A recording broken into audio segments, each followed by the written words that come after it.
त्या ठिकाणी आमची 70 वर्ष आम्ही आमच्या आजोबांनी काँग्रेसचं सरकार पाहिलं असेल, कोणतंही महायुतीचं सरकार बघितलं असेल, पण देवेंद्र फडणवीस साहेबांच्या मुख्यमंत्री कार्यकाळामध्ये तिसऱ्यांदा कर्जमाफी मिळत आहे असं आम्हाला एकंदरीत दिसून येतं. जास्त झाल्यामुळं आता आपल्याला आर्थिक विषय माहिती आहे की उत्पादन जर जास्त असलं, मागणीपेक्षा पुरवठा जर जास्त असला तर किंमत कमी होते.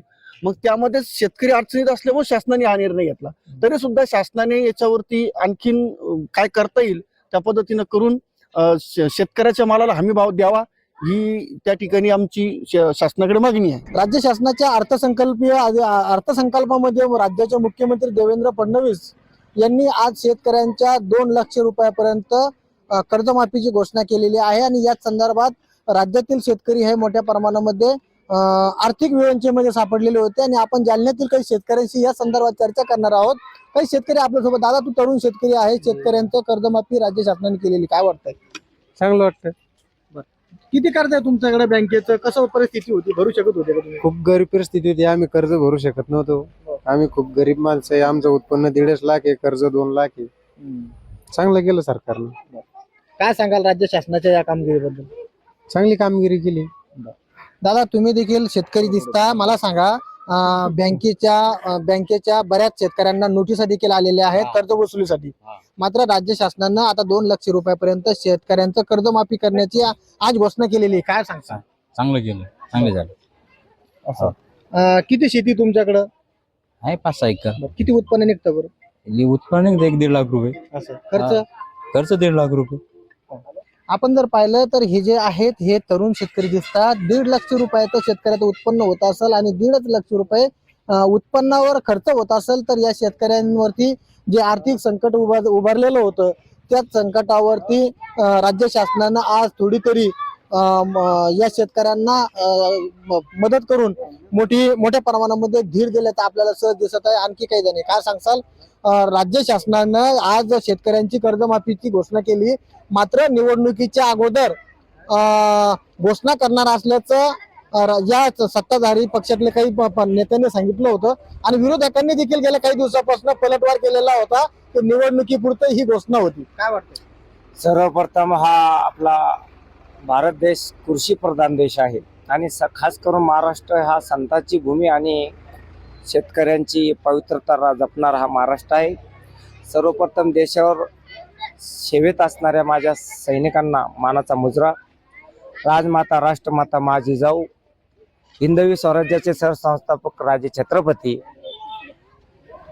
संविधानाचे जनक विश्वरत्न डॉक्टर बाबासाहेब आंबेडकर आणि आज ज्या शेतकरी सन्मानाचा जो आज महाराष्ट्र सरकारनं शेतकऱ्यांसाठी जे कर्जमाफी केली त्यासाठी अहिल्या माता होळकर यांच्या नावाने एक कर्जमाफी झाली, त्याबद्दल सर्वप्रथम मी सरकारचे मनपूर्वक आभार.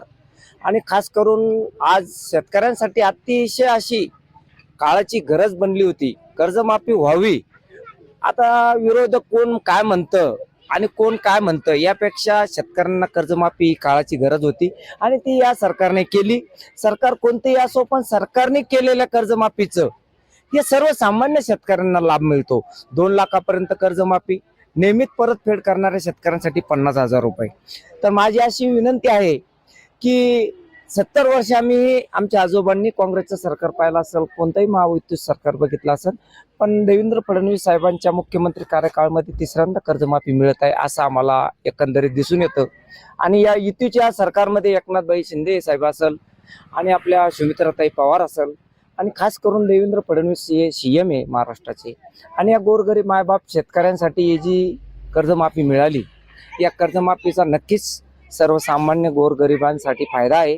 कारण की आजकाल उत्पन्न निघतंय पण भाव निघत नाही, थोडाफार शेतकऱ्यांमध्ये नाराजी होती आणि या कर्जमाफीतून ते शेतकऱ्यांना कुठेतरी 2 लाखाचं मोबदला मिळत आणि शेतकऱ्यांना कुठेतरी सौर ऊर्जेच्या माध्यमातून असेल, शेतकऱ्यांना विजेचे प्रश्न मिटला, 2,000 सन्मान निधी, 2,000 पंतप्रधान मार्फत येतात.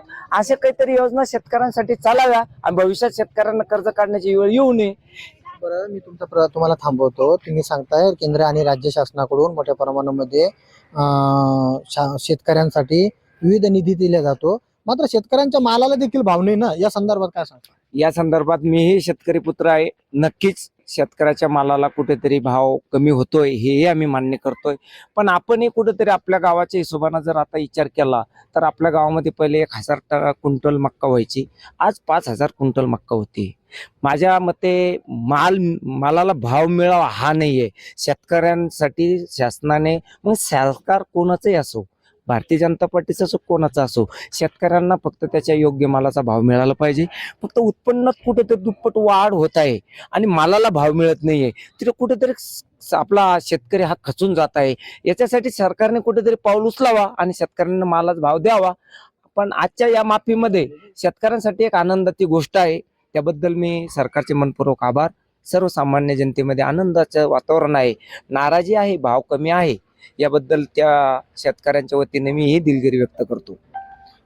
काही शेतकऱ्यांच्या मनामध्ये पिकांना भाव कमी असला तरी आता सध्या राज्य शासनाने जो निर्णय घेतला यामुळे शेतकऱ्यांना थोडाफार हातभार लागल्याचं दिसणार आहे. काय सांगाल, राज्य शासनाच्या या निर्णयावर शेतकरी समाधान होईल का? सर्वप्रथम महाराष्ट्रातील तमाम शेतकऱ्यांच्या वतीनं शेतकरी पुत्र म्हणून माननीय मुख्यमंत्री देवेंद्र फडणवीस साहेब, तसेच उपमुख्यमंत्री एकनाथजी शिंदे साहेब, तसेच उपमुख्यमंत्री सुनेत्राताई पवार आणि शिवसेना, भारतीय जनता पार्टी, राष्ट्रवादी काँग्रेस पक्ष, महायुती सरकारचे या ठिकाणी आम्ही आभार व्यक्त करतो की आत्ताच शेतकऱ्यांनी सांगितलं त्या पद्धतीनं दुष्काळी परिस्थितीमध्ये उत्पादन कमी असताना, त्यानंतर अत्यंत शेतकरी डबघाईत गेलेला असताना, बँकेचं कर्ज मोठ्या प्रमाणात झाल्यामुळं शेतकरी आर्थिक विवंचनेत असताना शासनानं हा जो निर्णय घेतला तो खूप महत्त्वाचा निर्णय घेतला. त्याबद्दल महायुती सरकारचे या ठिकाणी शेतकरी पुत्र म्हणून आम्ही आभार मानतो. तसेच असंही सांगू इच्छितो की त्यांनी दिलेला शब्द पाळलेला आहे. विधानसभा निवडणुकी अगोदरच शिवसेना, भारतीय जनता पार्टी, राष्ट्रवादीच्या सर्व नेत्यांनी हे ठरवलं होतं की या दुष्काळी परिस्थितीमध्ये शेतकऱ्यांना या ठिकाणी कर्जमाफी द्यायची आहे, तसं हेही सुद्धा सांगितलं होतं आणि त्यामुळं तो शब्द पाळला असं या ठिकाणी आपल्याला म्हणावं लागेल. शेवटी आपण जर बघितलं, आत्ताच विषय झाला त्याप्रमाणे की शेतकऱ्याच्या मालाला भाव नाही, तर जागतिक बाजारपेठेनुसार किंवा आत्ताच गजानन इंगळे साहेब म्हणत होते त्या पद्धतीनं की उत्पादन जास्त झाल्यामुळं आता आपल्याला आर्थिक विषय माहिती आहे की उत्पादन जर जास्त असलं, मागणीपेक्षा पुरवठा जर जास्त असला तर किंमत कमी होते. मग त्यामध्ये शेतकरी अडचणीत असल्यामुळे शासनाने हा निर्णय घेतला. तरी सुद्धा शासनाने याच्यावरती आणखीन काय करता येईल त्या पद्धतीनं करून शेतकऱ्याच्या मालाला हमी भाव द्यावा ही त्या ठिकाणी आमची शासनाकडे मागणी आहे. मला सांगा, शेतकऱ्याचं 2 लाख रुपये कर्ज माफ झालं आज राज्य शासनाने केलं, माहिती तुम्हाला?